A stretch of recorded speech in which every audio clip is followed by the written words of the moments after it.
If we think back to last year at this time, we actually had even less snow last year at this time than we have now, at least at this elevation.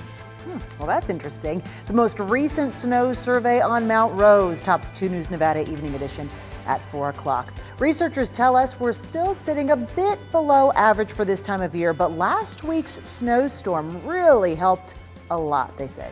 Now, Jake Reno was there for today's measurement, shows us how the snowpack could impact us in the next few months.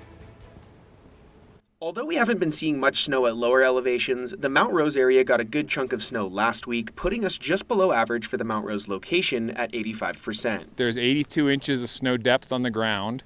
That's how deep the snow is, and that depth of snow contains 23 inches of water equivalent. So if we were to melt it down, there'd be a puddle almost 2 feet deep laying on the ground in this location.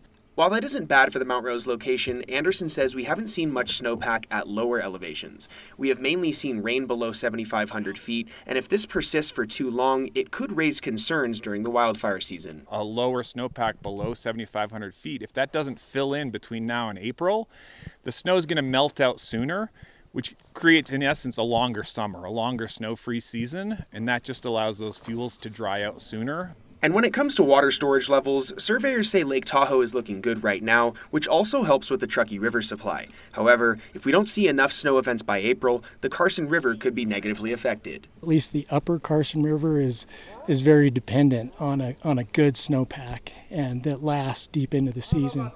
So if it turns out to be a less than normal snowpack and it's a quick runoff, those Carson Valley users are definitely impacted. The Truckee-Tahoe Basin snowpack as a whole is sitting at 80% of median, and both surveyors say in order to reach normal levels, we need the weather to be colder during future storms. And despite being below average right now, we are in a better position at this time than we were last year, and even just one big storm could get us back up to speed. Covering the story, Jake Reno, 2 News Nevada.